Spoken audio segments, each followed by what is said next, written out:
Our kid, we're giving him to Mom. Can you imagine how happy she'll be living with her grandson every day, even if he's sick?" The malice in my son's voice, heard over the phone, seemed almost mocking. I hugged my grandson tightly, making sure he couldn't hear that voice. He just turned 7 and had recently been to the hospital.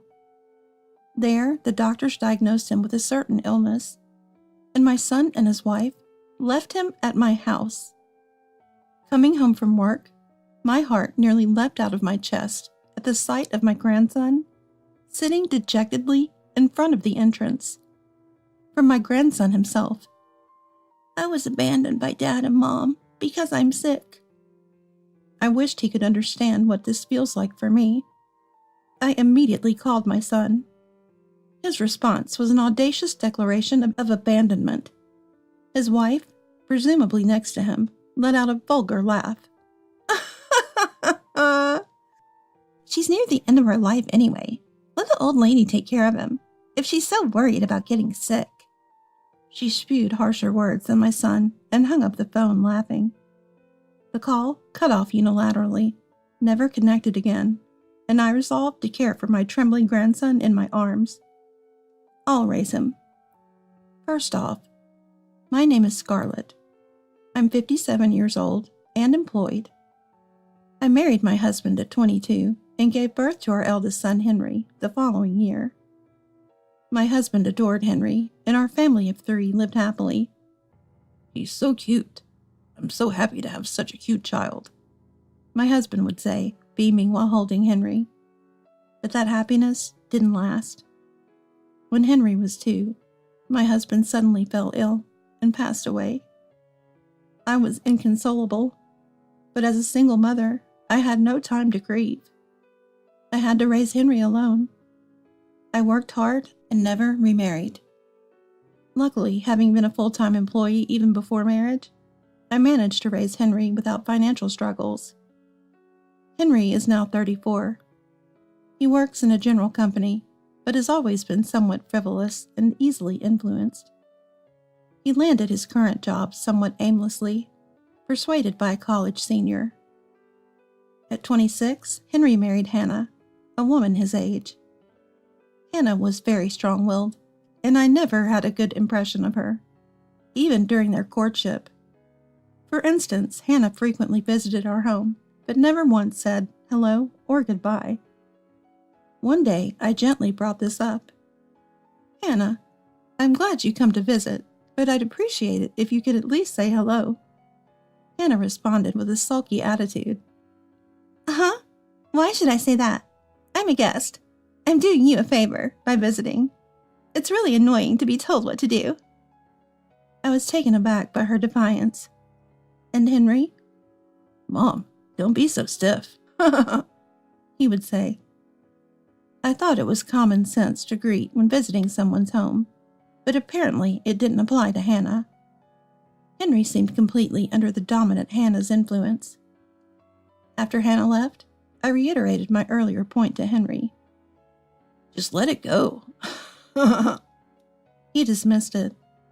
Because of such incidents, I had a poor impression of Hannah. Of course, I repeatedly told Henry to be more responsible. The 2 of them rented an apartment after marriage and lived near us. The following year, they had their first son, Noah. He was my first grandchild. Children grow up so fast, and Noah soon turned 7. One day, as I was returning from work, and my house came into view, I noticed someone sitting at the entrance. Who is that? As I got closer, I realized it was Noah. I hadn't seen my son, his wife, or Noah recently due to my busy schedule, so I was surprised and delighted to see him after such a long time. "Noah, it's been a while. What are you doing here?" As I called out to him, Noah slowly looked up and met my eyes. "Grandma?" Seeing Noah's face after so long, I was speechless with shock. Parts of his face were pale and blotchy, and his eyes were red and swollen, as if he had been crying. I tried to stay calm and invited Noah inside the house. And then, "Noah, what happened? Can you tell Grandma? I asked gently. Noah nodded and began to speak slowly. You see, I got the skin disease. I forgot its name because it was complicated, but they said it's a rare disease. My heart ached seeing young Noah's trembling lips and his face turning pale. A rare disease? Is that really what they said? Yes, since I got this disease, Mom and Dad stopped looking at me. Today they brought me here, in front of Grandma's house, and told me to wait for you. Then Mom and Dad left. Shocked by Noah's story, I hurriedly called Henry. To keep Noah from hearing the conversation, I had him stay in the living room with the juice, while I moved to another room. Henry, I heard it from Noah. How could you leave him in front of our house without telling me? What were you thinking? Ah, Mom's back. Yeah, Noah. He's got this rare disease called simplex pityriasis. It's a real hassle, you know. Simplex pityriasis. I remember hearing that name before. It had been featured on TV once. I'm sure it was a skin infection. If I recall correctly, it's a skin infection common in children, not a rare disease. Is that a rare disease? We were told it's simplex pityriasis by the dermatologist. It's a difficult name, so it must be a rare disease, right? So we thought if we get it, that'd be bad. Hannah suggested that you should take care of him, and I agreed. So Mom, please raise Noah for us. Thanks. What? You're still his parents. This is utterly irresponsible. I yelled, furious at Henry's outrageous statement. Then the phone was passed to Hannah, and her shrill voice came through. Henry and I are still young and have our whole lives ahead of us. It would be terrible if we caught such a creepy skin disease. So let the old lady who's got less time ahead take care of him. Bye. After her unilateral outburst, the call was cut off. Stunned, I immediately took out a book from the bookshelf with various diseases and their treatments to look up simplex pityriasis. Thank goodness, it's just a skin infection. He'll be fine. After researching, simplex pityriasis turned out to be not a rare disease, and in most cases, it's curable with proper treatment. Relieved, I felt a surge of anger towards my despicable son and his wife. Henry and Hannah had arbitrarily decided it was a rare disease because of the difficult name and left Noah with me, not wanting to catch it themselves. How selfish of them. I'll definitely raise Noah well. I muttered with determination and returned to the living room, smiling at Noah, who looked anxious. Noah, don't worry. Your illness can be cured. Let's go to the hospital together tomorrow. Really? Noah, who thought his condition was incurable, lit up. Yes, it's not a rare disease, so relax. And Noah, from today, you'll live with Grandma. It's okay. I'll make sure you're happy. Let's live together happily. Noah seemed a bit confused, but eventually nodded. Thank you, Grandma. He showed me a smile. Years passed, and it's been 9 years since then. I turned 66, and Noah is now 16. During these 9 years, there is no contact with my son and his wife. Noah, now in his teens, doesn't talk much, but he's grown into a kind boy who sometimes cooks meals. Having retired, I support Noah with my pension and retirement fund. One day, my son and his wife, who disappeared 9 years ago, suddenly showed up at our home. What do you want now, after all this time? I confronted them coldly at the entrance. After 9 years of silence, how dare they show their faces? Yeah, we saw that TV show the other day. Amazing Noah. To think he can earn so much money at his age. Apparently, they had seen a recent TV interview titled Teenage Genius Inventor. Hannah standing beside Henry. Getting patents and all. Really amazing, right? So rich now, huh? She said with a sneering smile. Yes, Noah is skilled at inventing and recently obtained a patent. Their attitude made it clear they came today, thinking Noah had made money from his patent. These two didn't show any concern for Noah, only talking about how rich they thought he had become. What a despicable couple they still are. Then Noah appeared behind me. He must have heard our conversation. Hey, Noah, we've come to get you. A son is still a son, even if he's suffering from illness. Let's live together again with Dad and Mom. Henry's exaggerated behavior seemed forced. To this, Noah coldly replied, Who are you? Noah, now a high school student, was old enough to understand. He must have realized from the conversation that his parents were only after money and had no affection for him. The son and his wife seemed surprised by Noah's indifferent attitude, but quickly recovered and started talking about various things. And then, Noah has a disease, so his life will be very difficult. That's why Hannah and I will support him, Henry declared. What? You abandoned me, and now you're acting all high and mighty? Don't start acting like a dad now. Noah, having listened to them for a while, clicked his tongue in disgust and laughed it off. I was astounded that they still believed Noah had a rare disease. His skin condition had completely healed by now. Henry and Mrs. Hannah, you've been mistaken all this time. Noah doesn't have a rare disease. Simplex pityriasis is a common skin infection in children. Noah recovered completely in about a year. My explanation left my son and his wife speechless. Then Henry suddenly changed his tone. We were deceived. This is a joke. Why didn't you tell us such important information? He yelled. Following him, Hannah also. You were kidnapped by this old lady. She took you for 9 years. Give back our child. You kidnapper! Shouted Hannah. Despite their noisy ranting, Noah calmly took out his mobile phone from his pocket and called the police. The police are on their way. Also, just to clear up any misunderstanding, getting a patent doesn't instantly make you rich. It only starts to pay off when businesses use the technology. And then I receive royalties. It's not some groundbreaking discovery, nor a widely used patent, so it's not likely I'm rich. All the money I've received so far has gone to cover materials, so I don't have any money. After Noah explained this, the couple turned red with anger. What the hell? Then why did we come here? They exploded in fury. Seeing this, Noah sighed. I don't know. You came on your own, and now you're angry for no reason. Just go home. Noah laughed, to which Henry exclaimed, Don't be so insolent. Henry's fist was clenched, ready to strike Noah, but I quickly stepped forward. Just before Henry could hit me, a loud male voice called out, Stop it! It was a police officer outside the window. Seeing Henry's aggressive stance, they had moved in quickly. Another male officer quietly entered from the front door, stepping between us and Henry. Henry swung his clenched fist, laughing as if nothing had happened. Then to Noah, Don't get cocky just because you're an inventor or something. Live with your grandma forever.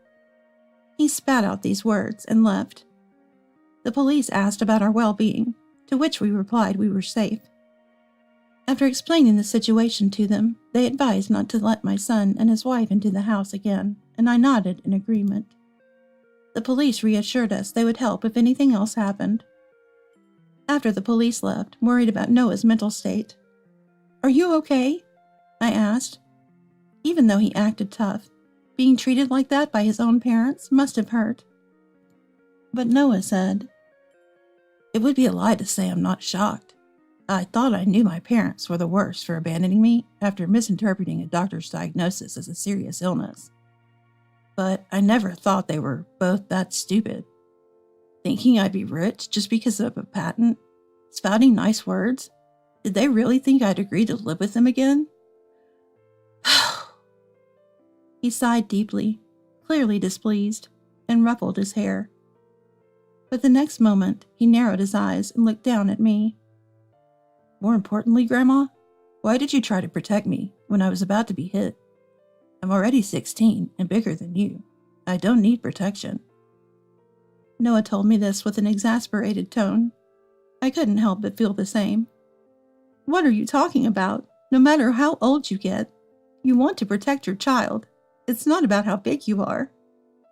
I answered him seriously. and Noah groaned in a low voice before turning his back. I'd hate it more if you got hurt, he said awkwardly, then went back to his room. It seems he was worried about me. I felt happy, realizing Noah had grown up to be kind. After that, I immediately contacted a certain person. A few days later, I, along with that person, went to the house where my son and his wife now lived. As I rang the doorbell, Henry lazily opened the door and was shocked to see me and the person beside me. John? Why? The person next to me was Henry's friend, John. Startled by Henry's voice, Hannah also came from the back. Mr. John? Her face turned pale. Ignoring me, the couple trembled at John's visit. It's been a while, Henry and Hannah. John spoke, and Henry, with intense curiosity, asked, How did you find this place? I answered Henry's question. When you came to our house the other day, you were bragging to Noah that you now live in a house in Portland. I didn't miss that. What? But how did you know exactly where we live? We didn't mention the specific address, Henry said in a panic. Right. That's why I hired a private detective to locate your address. Private detective? That's unfair. It's no different from stalking. Then you were easily found. That's why I contacted John, and the two of us came to see you today. It's cowardly to use a public trust. It's no different from a stalker. Henry screamed, but John glared at him. I have no sympathy for scammers. More importantly, Henry, Hannah, I want my money back. John's firm voice filled the room. At his words, the couple shuddered in surprise. Yes, John, a friend of Henry, had lent them money. I learned about this fact after my son and his wife had disappeared. John came to my house, saying he had lent them money, but couldn't contact them anymore. He thought they might have returned to their parents' house because they were struggling, so he came to ask. He had asked me to contact him if I found out where they were. You two, John said you borrowed $5,000 from him, saying Noah had a serious illness and you were in dire need of money. You exploited his sympathy. My words made the couple look down, trembling. It's not just John.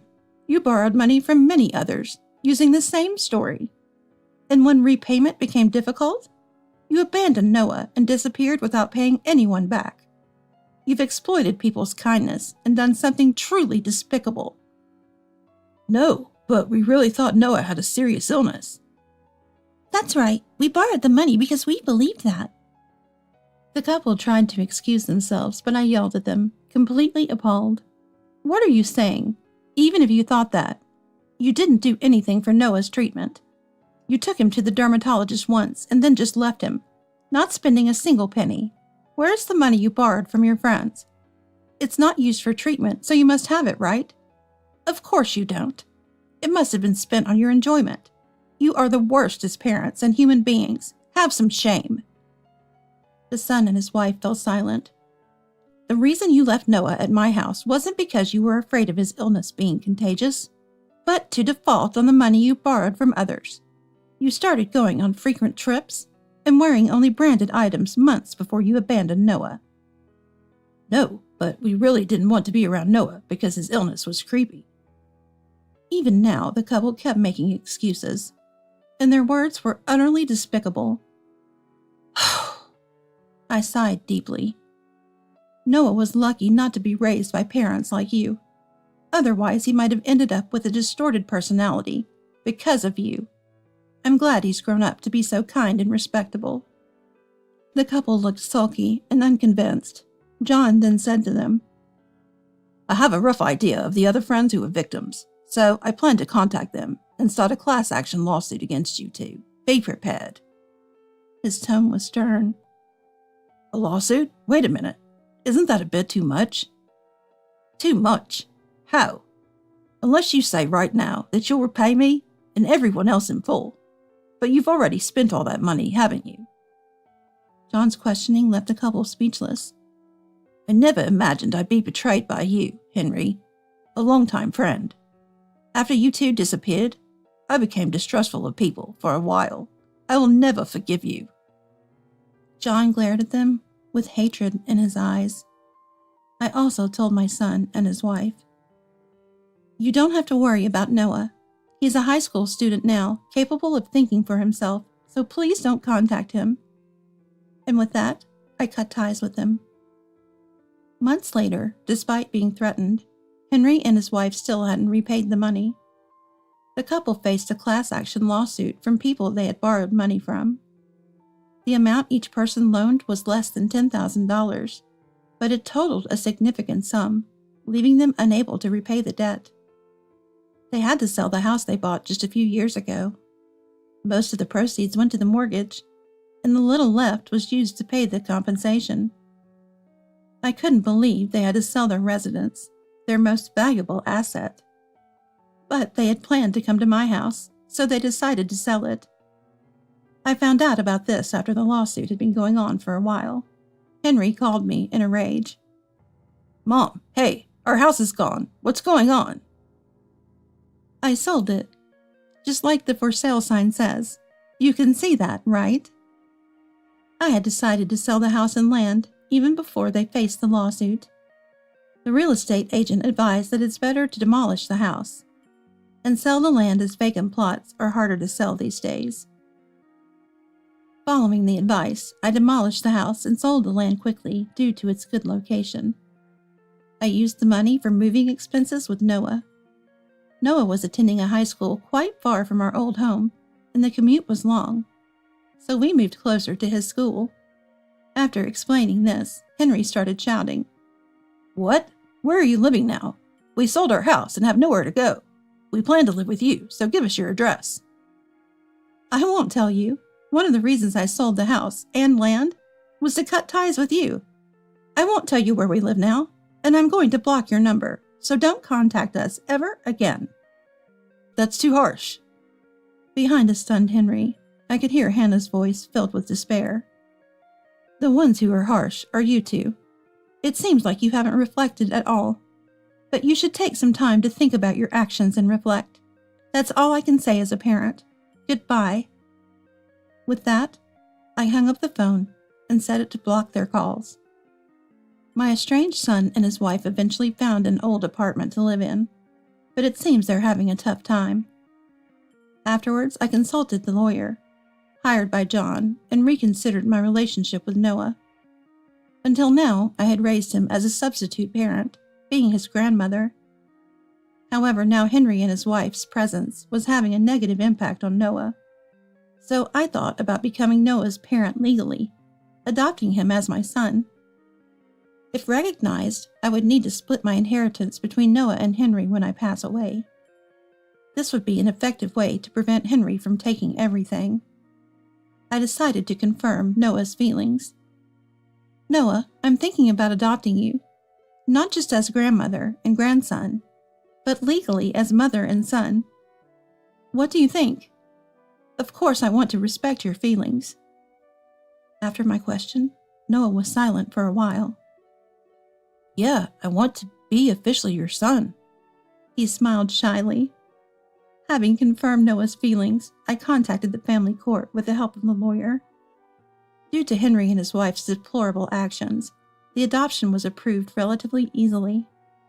Noah, being 16 years old, must have also played a significant role. Noah and I successfully completed the adoption process. Although Noah is still in the midst of adolescence, I was very happy that he chose me over his biological parents. Noah, skilled in inventing, continues to take on various challenges, and I enjoy a peaceful life, looking forward to his growth.